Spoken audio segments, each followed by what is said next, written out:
Today's speaker is Chris Altchek. He's the CEO and co-founder of PolicyMic, a digital media startup in New York. He focuses on product and business development while also overseeing all aspects of the company's growth.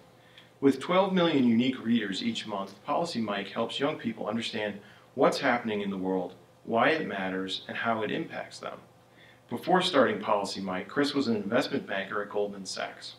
Earlier experiences include policy work for the National Economic Council at the White House, organizing for the SEIU, and voter outreach for Mike Bloomberg's successful 2009 re-election as mayor of New York.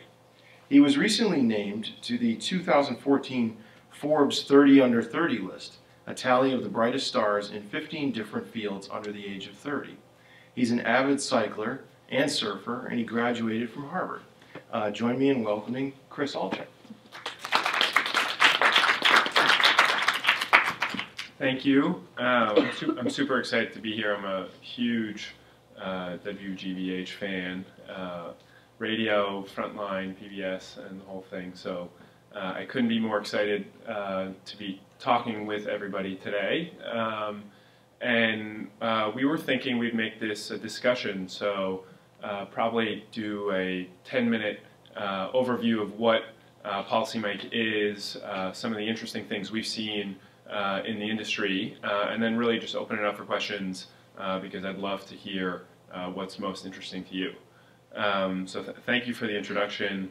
The bio is a little bit grander than reality, but the short story is we started PolicyMic in the end of 2011.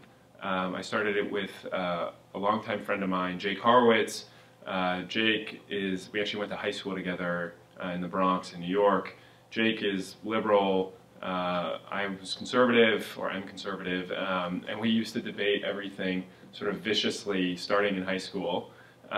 Jake went off to be a journalist, I went off into finance and government, and about 2.5 years ago we were looking at the space. We're both huge, obviously news readers, and we saw that a lot of the legacy media companies focused on news, the New York Times, the Wall Street Journal, the Washington Post, were failing to attract readers in their 30s and failing to jump onto some of the major shifts in consumption and distribution. And that the upstarts, Huffington Post and BuzzFeed, were focused on sort of growth and entertainment, or growth through entertainment, and not necessarily what was happening in the world, why it mattered, and sort of helpful news and information.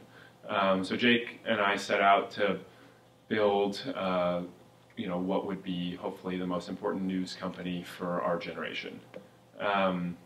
We've tried probably everything, or not everything under the sun, but we've tried 1,000 different models of content creation, distribution, and everything in between. And we've taken a very purpose but experiment-driven approach to building PolicyMic.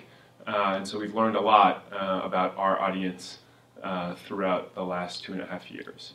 So I thought what would be most helpful is to walk you through sort of 3 of the big trends we've seen and how we're capitalizing on them. So first, we'll talk about how we create content. Second, we'll talk about how we think about distribution and analytics. And third, if there's time, we'll talk a little about marketing and monetization. But on the slide, you can see sort of the types of stories we publish. It's a wide range of content, and we're launching a bunch of new verticals over the next 6 months. But you can see there's sort of like snappy, fun headlines on important topics that are meant to be distributed over Facebook and Twitter. I think some of the big trends that I'd love to just focus on at the very beginning. First is we're targeting millennials, so 18 to 34-year-olds in the U.S. There's 75 million of them about, and it's a really interesting demographic. 54% have been to college, so it's the most educated generation in American history. It's also the first to grow up with Facebook, and now consumes, I think, the majority of content through digital channels. And lastly, the way we see this generation is as the ideal news consumers. They check their phones 30 times a day, and they consume about 7 hours of content a day, and care a lot about being informed and looking smart to their friends. And that's sort of, I put myself in that group, but that's sort of our core audience, and that's who we focus on. So we focus on people in their 20s who are educated, who want to know what's happening in the world, and are sort of on the go. I think the second big trend that we've been very focused on is the growth of social as the main portal towards content. And so for us, 81% of millennials are active on Facebook. That's a huge, huge, huge number. And millennials consume the majority of their news through Facebook and Twitter. So when we think about our audience and distributing our content, we think about Facebook and Twitter first. So our editors don't think about the homepage as the place where they're publishing content. They think about how that content is going to live on Facebook and Twitter and how it's going to find audiences on Facebook and Twitter, because the average 25-year-old doesn't go to any homepages anymore on the internet. So they don't go to, they go to Google for search, but they probably do it through their Chrome bar. They go to Facebook, they go to Twitter, and that's where they find the internet. So we're 100% focused on that user and that use case, which is a very different way of thinking, because we're not publishing for a certain print deadline or a slot on the radio at X time. We're really publishing for a much more fluid user experience. And then the last big trend is mobile. And we talked about this a little bit, but on our site we've seen now, I think since this is not fully up to date, it's almost 60% mobile. 60% of readers consume PolicyMic on their phones, but that keeps growing and growing and growing. And I think for all content, and especially news providers, the ability to reach your audience or our audiences anytime, anywhere on your phone is a huge, huge opportunity. So this is like the backdrop of how we've sort of formulated our strategy. And these are the three things that you'll hear people talking about obsessively in our office every day. Just a little perspective on how some of these strategies have worked out for us. We reach now about 13 million people a month, and our goal is to grow 10 to 20% a month. So that's what we've been doing for the last year and a half. And a lot of this is due to very focused content creation and distribution. And I'd love to talk about those details a little bit. So I've actually, don't worry about what's on the screen now. I think the first thing is just talk about how we create content. So the first focus for us is on brand and voice. So I think like most media companies, we have a very specific target audience in mind. So for us, it's the 25-year-old who's on the go, who's pretty well informed but not super well informed, and we write very, very specifically for that audience on the web. And so that's what does he or she need to know? How can we package this in a conversational tone so that it's easily consumable? And how can we give our audience some original data or analysis that they can latch onto and that can help clarify whatever the big topic is at hand? And so those are sort of three of the big pieces to our voice. And so we look for editors and writers who can really bring that out in their writing and in their editorial vision. So that's sort of the first thing we start with. Then we've got the way our newsroom is organized is we have an editor-in-chief, managing editor, and then vertical editors in each vertical. So PolicyMic or politics, world, arts, live news, entrepreneurship are our major, and identities are our major verticals right now. And each editor is producing a little bit of content, but actually working with a network of freelance writers. And so those freelance writers are found because they sort of personify our voice and can bring the original analysis that we're looking for. And they'll work with the editors to create content on a schedule that matches the editor's vision. Then we've got a copy editing team that does all the fact checking for each editor, and it's kind of like when the content comes to the editor, it goes out to the copy editors. And then we've got a separate social media team that is just 100% focused on pushing out content at a regular basis through Facebook and Twitter. And then we've got an analytics team that's doing a lot of work on trends, both with our content and with other people's content. So the way we've organized it is each story has to be important for the editor to want to write and want to publish, but then it also has to have an audience development strategy of its own. I'll jump to one of these stories. So for example, this story did about 1.5 million views, and it did actually most of its sharing on Twitter. And so here, this was a story that the World editor brought to the table, said, I think there's more to this Sochi problems hashtag than what people are saying. It feels kind of like a light and fluffy analysis that people are making, and I think it actually reflects poorly on American journalists because they don't fully understand that the rest of the world is not as nice as the US, and their expectations are totally out of line. And so that was sort of the story that she wanted to bring to the table, and so she worked with our analytics team to see, okay, how do we really make this pop? And it turned out that this was a counter-narrative story that would perform really, really well on Twitter. So they worked actually through a few different headlines, ended up on one with a hashtag in the title, and then when it started to get tweeted, it got picked up by the hashtag automatically because that was in the title, and sort of accelerated from there. It was also the first sort of like pushback against that main story that had taken off, and so there's a few other ways we pushed it out, but it was pretty formulaic in terms of distribution of its own, and did really well. And so that's the sort of type of strategy that we try to bring to every piece of content, because we're putting a good amount of time and resources into each article, and we want to make sure it has the greatest chance of reaching a large audience.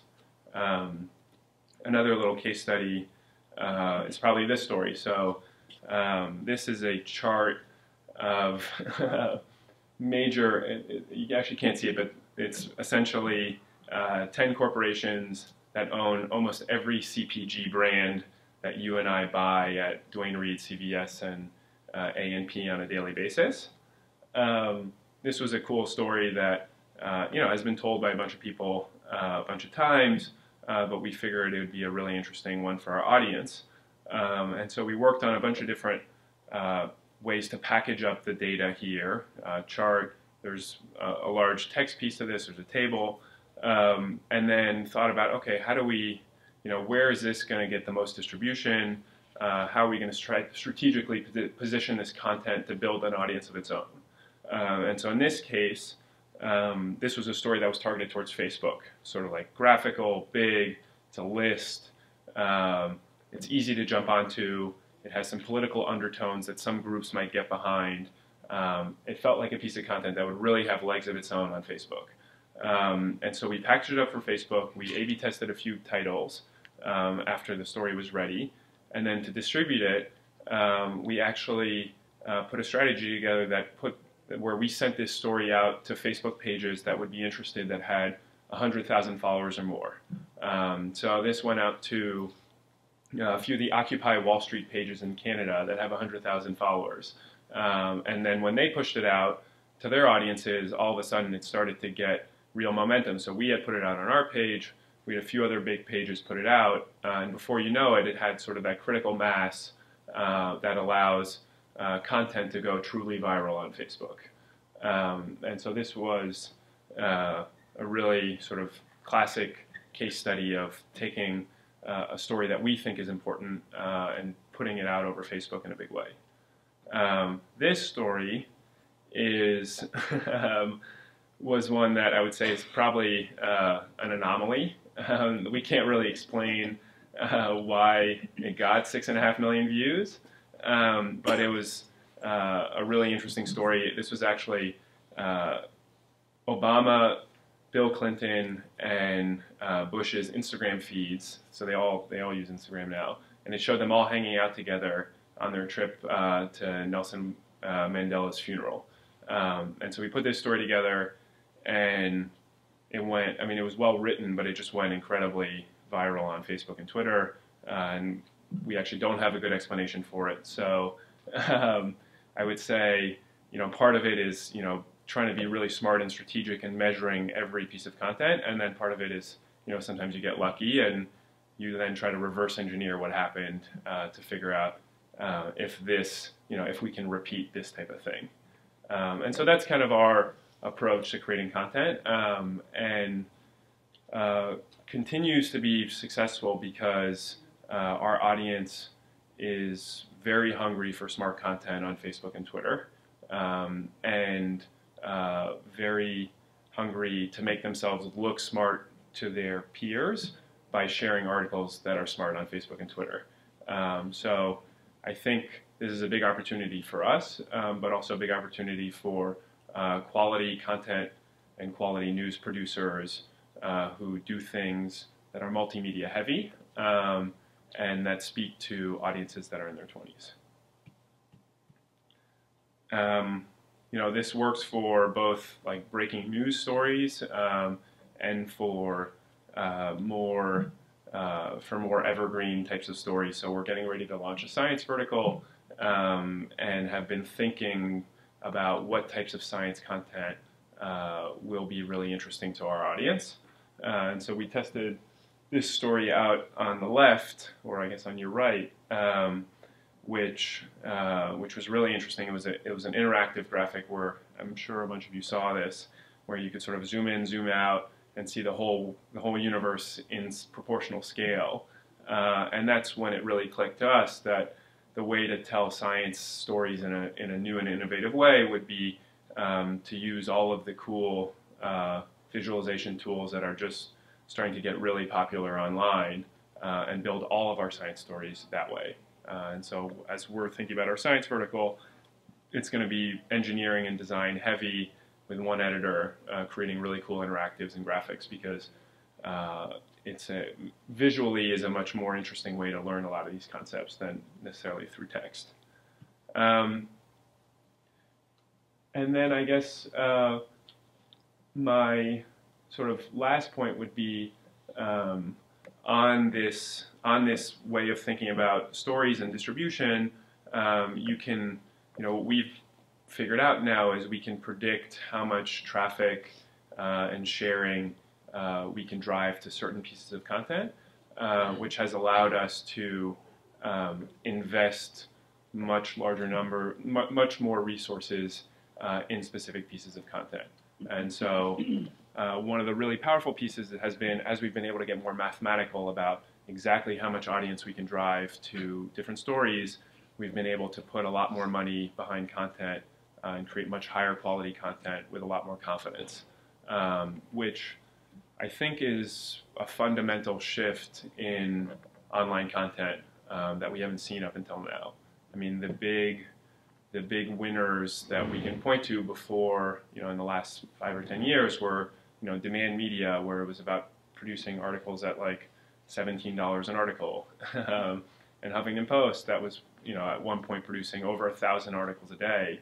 The big winners have been about volume and cost control, and we're getting to the point now where you can invest in quality and win really big.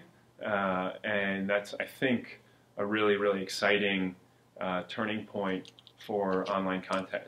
Because when you can drive, 1.5 million views or 2 million views to a single piece of content, the monetization and revenue opportunities become much, much bigger. And so I think, at PolicyMic, we're super excited about what the next 5 years is going to look like for online media. But I think across the board, we're seeing sort of shift out of this world of sort of lowest common denominator content that was dominating probably for the last 10 years to really well produced, really high quality content that's digital first, and still is gonna, still gonna be revenue positive for a lot of organizations. So that's sort of the way we look at the world, and that's what we've been focused on so far. But I would love to take questions and just have a conversation about this rather than continuing to drone on. Yeah. Who do you consider your competitors? And like, what do you think of the BuzzFeeds and those folks versus more traditional media? How would you break down the competitive landscape? Yeah, that's a great question. So for us, we don't see any direct competitors, but the people that we see closest to us that we've been really interested in studying their success have been BuzzFeed, definitely. Vice is the second, and Ezra Klein, now at Vox, who was at the Washington Post before. Those are three of the people that we see, that have had a lot of success driving audience engagement and distribution over social to 20-somethings, and the three people that we're probably most interested in seeing how they develop. How do you think you're different from Yeah. So what we're really focused on is what's happening in the world, why it matters, and how young people can engage with it. So we're focused on like the important topics that you and I need to know to be informed, engaged citizens, and we don't stray very deep into content that we don't think is important. And so I think that's probably the biggest differentiator from some of the people on that list. But then otherwise, we're focused on being very in tune with what 20-somethings want. And so we study, both through heavy analytics as to specifically what this 24 or 25-year-old wants, and then just editorial insights based off the team. And we've seen like Jacob Lewis, who is one of our advisors, who was the managing editor of the New Yorker for a long time, always told us, the New Yorker, the reason we achieve such quality across the board is we focus on what do 45-year-olds on the Upper West Side want to read? What are they interested in? And like we can achieve such consistency with very clear editorial focus on this audience, and we're trying to take that same editorial focus and apply it to 25-year-olds. You mentioned your editorial and your freelancers. Do you guys have editorial partners as well? Or have you been pretty independent just with freelancers to date? We've been very independent to date, but we just piloted a small partnership with Bloomberg over Sochi, and have been trying out different partnerships recently. How did that partnership, what were you trying out? How did it work? So we were testing whether we could help, we could provide some editorial insights that would help some of their stories go viral. So essentially what we do for ours, where we try to decide beforehand how much potential the story has, and then invest a bunch of resources behind it. So we were trying to apply that to some of their coverage to see if we could have the same impact without necessarily having the same production process. Can you show us some of the content? I'm curious about how brief or long it is. I imagine it's quite brief, and so I was curious to see an example of the story. Yeah, so I think I don't have internet, but if you Google any of these stories, you'll get to them. What's typical?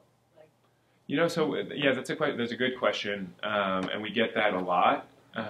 We've studied it. Like, is there a perfect length? Is it 300 words, 600 words, 1,000 words? And we haven't found it. Quartz, the Atlantic's business-focused mobile site, said that they saw something. So like right around 600 words was a great number for them. But we actually haven't found that. So like this Sochi story is a little bit longer. This story was, I think, 2,000 words. This story was probably 400 words. So we've seen a lot of variation, and we expected to see short content would be better for mobile and social, but we actually didn't see that. So I think that's still an unanswered question. And some people just say that if the content's really good, it just depends like how long the story should be, and some stories should be longer and some should be shorter. So I think that's still to be decided. You said you're adding video. Can you talk about what that's going to be like? Yeah, so we're going to be producing video later this year. We're starting with a partnership with a documentary film company, so we're not going to be handling the production. But the way we're thinking about it is there's a nice opportunity online to produce 3 to 6 minute, call it 60-minute style investigative pieces with a lot of editorial voice and very, very high production value that could be distributed over Facebook and Twitter to this 20-something audience.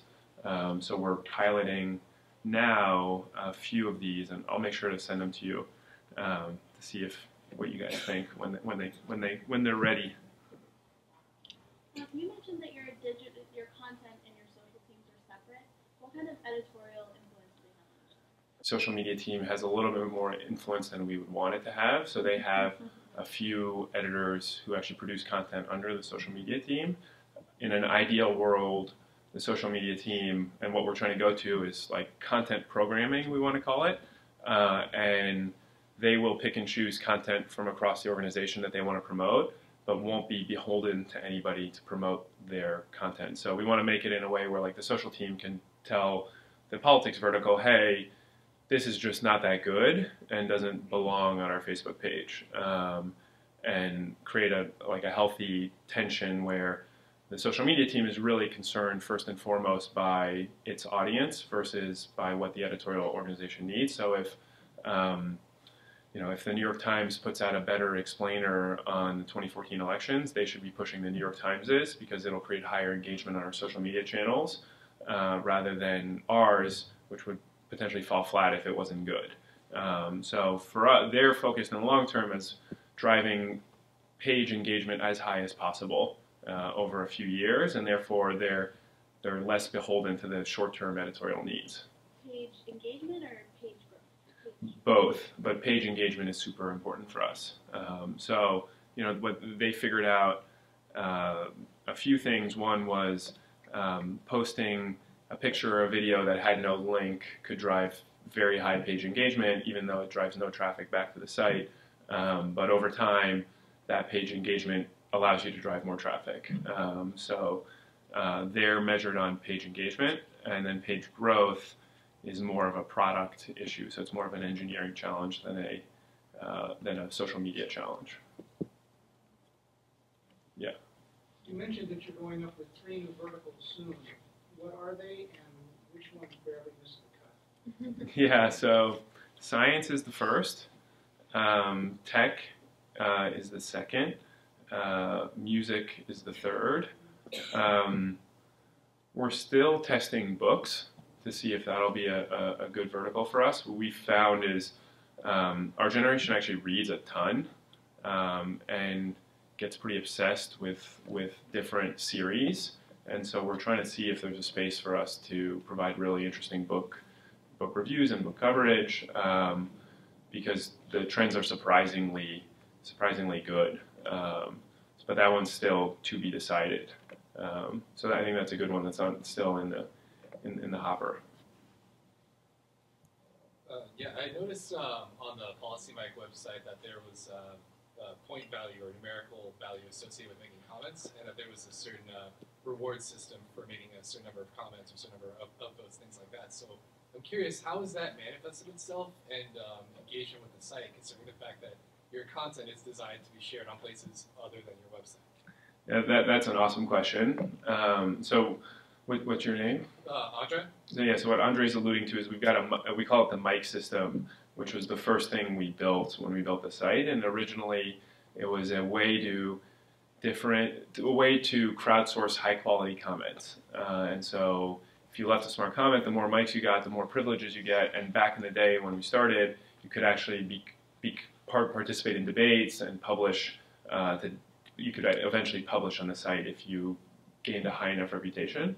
There's a few interesting pieces of that. One, our system didn't scale.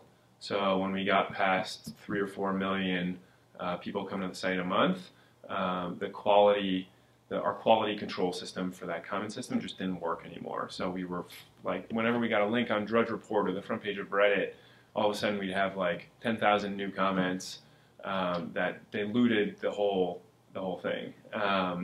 So that was big point number one. Big point number two was as that sort of trend we talked about with Facebook and Twitter distribution accelerated, meaning when we started to be able to drive, from 500,000 to 1.5 million views per story, we realized that we had now the opportunity to build a much more important editorial organization than we thought we did before, and so we took a lot of the resources that we were spending on that and put them into hiring the best editors and journalists we could find.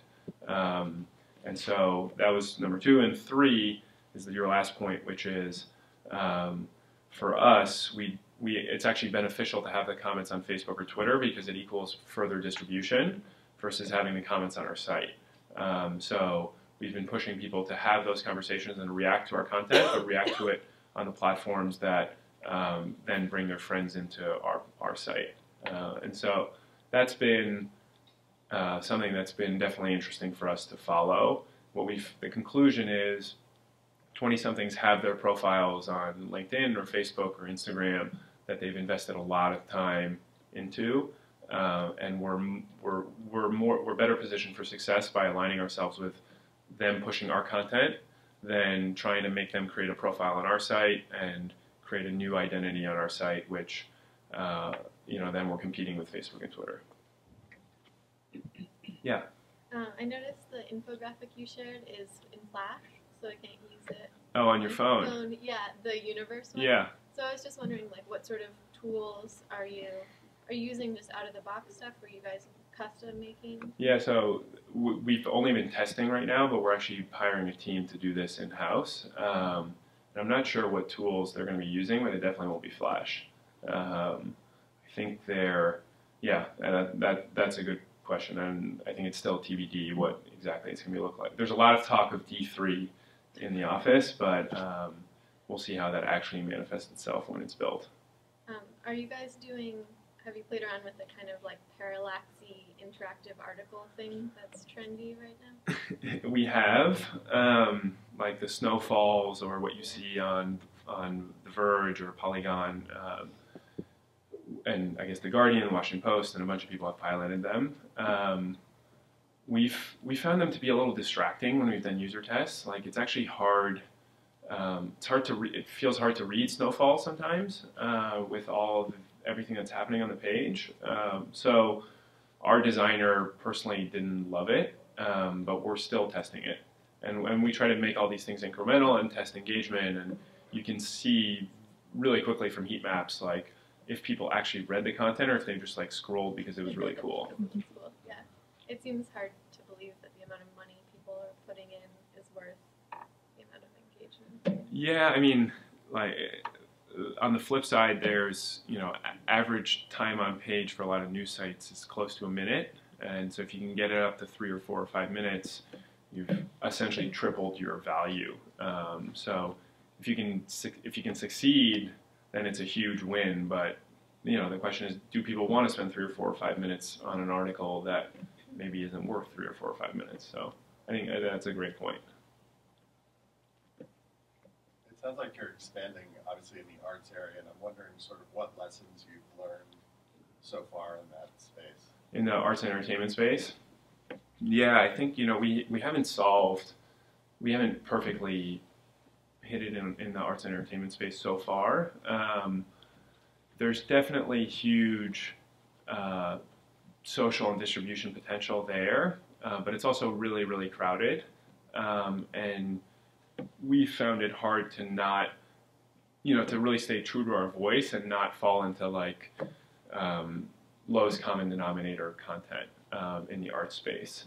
So we've been iterating through a bunch of different ideas. And what we found to be most successful so far has been arts and entertainment that's tied to politics and identity. So like the intersection of arts and politics has been really, really good for us, whether it's feminism at the Oscars or sports and race. Like those types of stories have done really, really well for us and allowed us to be smart about our content. And when we've lost that perspective, it's been a little bit less successful. But we're definitely still experimenting there in a big way. And I would say it's probably might be the same types of challenges that most arts and entertainment editors face when trying to take a highbrow look at a lot of these topics. As you've been staffing your editorial and your journalistic team, what are the sort of top criteria that you're looking for as you're evaluating hiring? Yeah, it's a great question. So number one is just raw intellect. We just try to find people that are like your sort of smart, nerdy friends that'll explain you what you don't understand. So that's number one. Number two is passion for a space. And we found that that our editors who have been the most successful are incredibly passionate about the space they're covering. Almost in an activist type of way. Like they care so much about XYZ topic that they know every single perspective and every voice out there and are able to participate in the conversation in the landscape. So that's number two, intellect, passion. Number three is the ability to come up with unique editorial angles. Now that distribution is so flat, we think we really have to differentiate ourselves with the perspectives that we bring. And so the editors that can explain things that are counterintuitive or bring data that nobody else found to the table, or have some original conclusion, or do an interview or get quotes that other people can't get. I mean, that's really, really important to us. So that's number three. Number four is having a network of writers because of our freelancer model. We want people that have other people they can work with. So those are the four things that we really look for. We think, from our perspective, we can teach the analytics approach to content, and we can help teach some of the big perspectives around social and around Facebook and Twitter. But those other four things are hard to teach, but a lot of them are just skills people have or talents people have, I'd say. What's the shelf life of your content? Yeah, so it really depends. So it depends on the topic. So like these two stories will continue to drive traffic for a while, but only through some form of active promotion on Facebook or Twitter, meaning like we'll continue to push them out in one channel or another. But otherwise it's 1 to 2 weeks, so not super long right now. But it's not designed to be super long shelf life either. And as Google has become a less important driver of traffic, the shelf life has gotten a little bit shorter. Yeah. If you look at your target market, right now the age definition is in alignment with the demographic group of millennials. But as time goes on, where's your focus? Yeah, well, I mean, that's a great question. I think we'll see. We have 5 years to figure that out. But we'll see. Either it'll be like MTV type of thing where we try to stay with that young cohort every new generation, or an ESPN type of thing where we just focus on being the best at what we're doing, and it just gets broader and broader. So yeah, TBD. Have you done research into your brand awareness? I'm just curious, given that if your audience is primarily finding you through Facebook and Twitter, are they aware that they recognize PolicyMic as a news brand that they trust? Yeah, that's a great question. So, when somebody clicks through to a PolicyMic link that their friend shared on Facebook, do they know or care that they're on PolicyMic when they go back to Facebook 5 minutes after consuming the content? So that's a big, huge question. We've found that right now, so 4 million out of, a little bit more than 4 million out of our 14 million people is definitely brand aware, and we try to keep it about 25% of the total unique visitors, 25% of unique visitors a month. We try to make them repeat. That being said, I mean, if you go on college campuses and you say, oh, have you read PolicyMic? A lot of people now say they have. And there's been things like Jon Stewart was talking about one of our articles on The Daily Show a couple weeks ago. So like those kinds of events prove to us that brand awareness is building, but we haven't done like a big formal study yet. And my gut tells me that you can definitely do it. I mean, BuzzFeed, which has built a very different brand than ours, did it all through Facebook, and everybody knows that BuzzFeed is about, you know, the funniest entertainment you can get on the web, and that brand is real and tangible and important. So my sense is that yes, you can definitely do it, but the dynamics are very different than building a media brand 5 years ago or 10 years ago.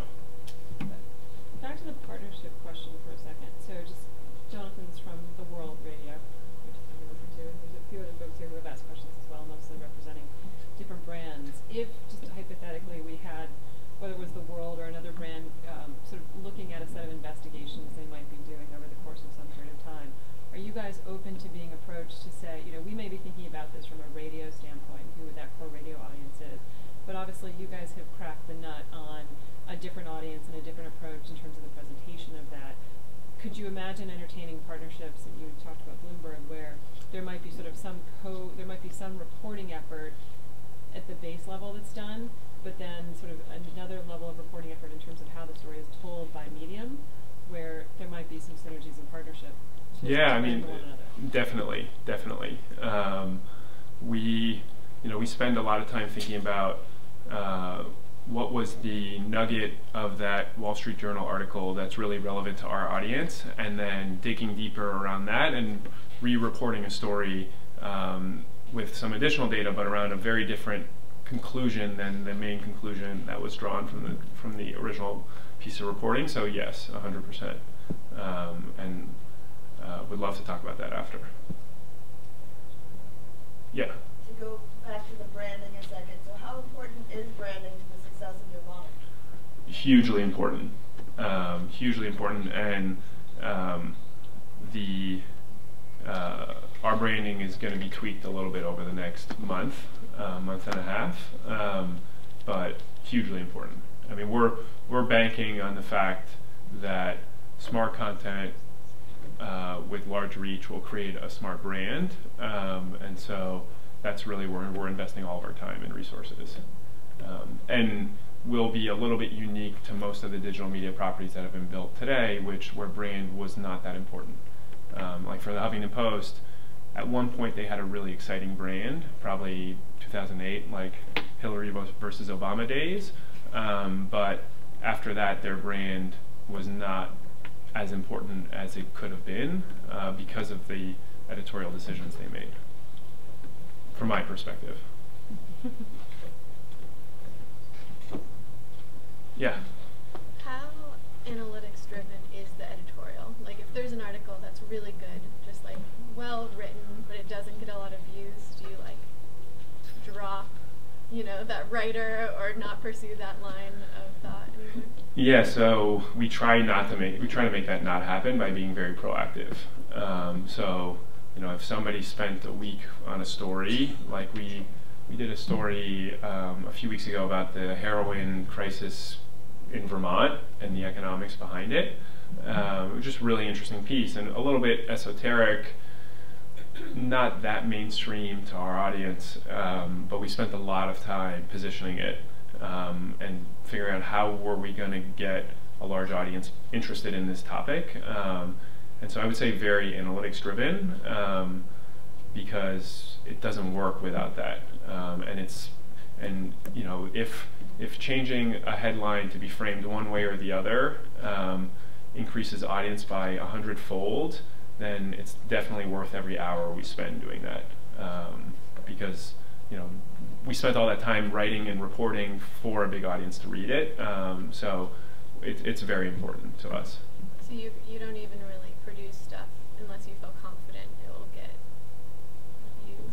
Yeah, I think that's right. I think not in the cynical way, but in the way where we're focused on having impact, and we don't necessarily, like, if we didn't do that, we wouldn't be around, kind of thing. It seems like more it's just like that you have the confidence that you can get the views, which not everyone might have. Yeah, and it's I mean, our editors are very passionate about what they're writing about or what they're editing about or covering, and they want certain things covered, and so we produced a ton on, you know, Syria, Ukraine, a lot of topics that, yes, were mainstream for a little while, but not always mainstream. When we were doing stuff that was harder to drive audience to, we spent more time on it rather than less time on it from the analytics side.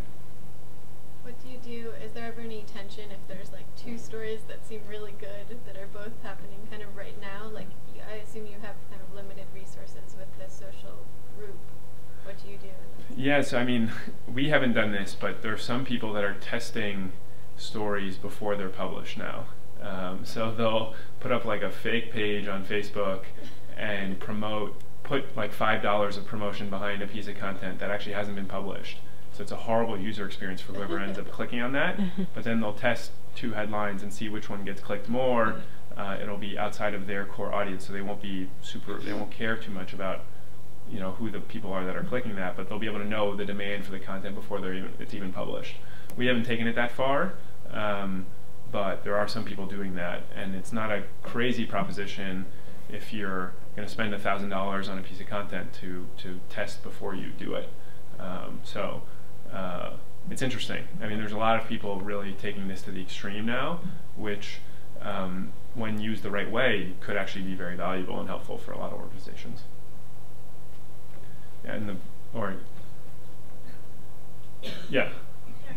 Oh, okay. How do you measure impressions on Twitter? Yeah, so the only way for us to measure impressions on Twitter right now is through the new Twitter Analytics dashboard. Because I have started using that, but I found I can't really do it except I can't see like organic impressions. I can see paid impressions, but I am curious about like the organic stuff. Yeah, unless we have tools that are different than yours, I think we can see organic across Twitter. But I know they're rolling out all these beta tools right now. But we can see it right now. It's much more powerful right now on Facebook. So like Facebook domain insights for us, where we get a ton of really interesting, so like beyond just page, but just domain, so you can see everybody who shared your content who's not part of you. That's been really interesting. But yeah, we can talk about that after. I'd be interested to see if that's not on your dashboard for Twitter. Yeah, there and then. So much content do you roll out a week?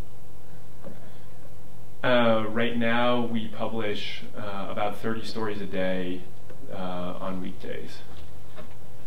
So when a story comes to you, I'm thinking about our own pitch meetings here in our building, and I'm wondering how much of the pitch comes to you with a lot of this baked in, you know, it's going to go viral kind of stuff, or how much is you guys coming in and deconstructing it and applying your own specialties to a story? Much more the latter than the former. And what's that? Can you give us a little bit of that? Yeah. So there's editorial meetings every day where people will bring their best ideas to the table, and then everybody will sort of try to deconstruct it and bring a bunch of different framings. And then our editor-in-chief, our head of analytics, and our head of social, the 3 of them are really, really good at this, and they sort of bring different perspectives. And so they'll sit around usually before a story's commissioned, that's before a big story's commissioned, and then after it comes in, and they'll work through it before it goes out and after it comes back to get the framing right. And so they'll work through the headline, obviously the photo, the teaser, but then they'll always work through the lead, the conclusion, and like any other pieces that feel like they can push this piece of content forward. And then we can do some A/B testing beyond that if we're still not confident with what we've come up with. So one of your real killer stories could be developed over like how long? Yeah, so some of the evergreen content could be developed over 2 months. but most of the stories are developed within a week. So they're put on the editorial calendar a week before, and then they're assigned. We work with the writers for about a week. It'll come back, it'll get copy edited, then it'll get a final review from the head editors. Yeah? I was thinking of the example of the 8 photos from South Africa that was a big hit and you didn't know why, and I'm wondering if there's something that you did all this background work on and you put it out there and it just didn't happen, and what you might have learned from that. Yeah, all the time.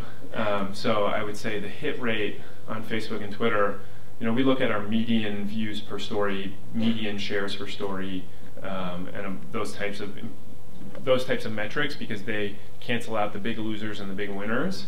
And we're seeing an increase month over month and week over week of those variables. So the average is doing better without counting the big wins. But the average is much lower than these stories.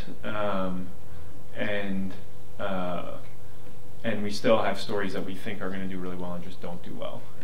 So I think it's, I think Upworthy, which is very different than us, I think for them it's like 5% of their stories do the majority of the traffic and 95% don't go viral the way they want to go viral. So it's definitely, we'll see how this develops. It could turn out to be like a hits-driven business, the same way music and TV and film are, where your 3 big blockbusters every year win the day. And if that's the way it develops, then we'll have to evolve the model to be more receptive to that type of sort of box office blockbusters. One more question? Yep. Somewhat related to that. Is there a missed opportunity, either in terms of a story or a category of stories, that you regret, and why? That we regret? Yeah, that's something you decided to pass on and then wish you had done. So. Yeah, I think there's that every day, every week for us. So we track all across the web. So we try to see which stories are performing for everybody else. And we always see, every day we see stuff there that we could have covered that we didn't, and that goes into like an annual editorial calendar that if the event repeats itself, we've got a historical note that, hey, last year when the Oscars happened, this type of content a week before did really, really well for New York Magazine, so you guys should consider it for next year, type of thing. But yeah, I would say there's too many to name. And we don't produce enough content, but I would say every day we're looking at, how did we miss that, or what was going on there. And I think that's just being young, a young organization. We haven't had a ton of repeats at it. I guess last question. I was just going to ask, based upon your experience so far, has your advertising basically been Twitter and Facebook, or do you have another format that you use? Yeah, so the marketing of the company has been all through Facebook and Twitter. We haven't actually paid for anything yet in terms of marketing. So it's all been Facebook and Twitter distribution and word of mouth, which is sort of our content is our marketing for us right now. And therefore, how much of a following do you have now? Yeah, so I think we're at like 160,000 Facebook likes, which is pretty small actually for our total audience. But our reach is much larger than that on Facebook. It's like 40 or 50 million impressions a month for our whole site. But yeah, so I would say Facebook and Twitter have been the 2 most important marketing mechanisms by a long shot. But then, mentions on The Daily Show have been important. We run Morning Joe and a bunch of sort of TV stuff, but none of that has compared to Facebook and Twitter in terms of marketing. Is that all organic, or do you promote? It's all organic right now. Yeah, we haven't promoted yet, but there are a lot of people promoting right now, and it's unclear if we, along with everybody else, will have to promote at some point or not, on Facebook at least. thank Chris for his time today, and thank you very much for coming.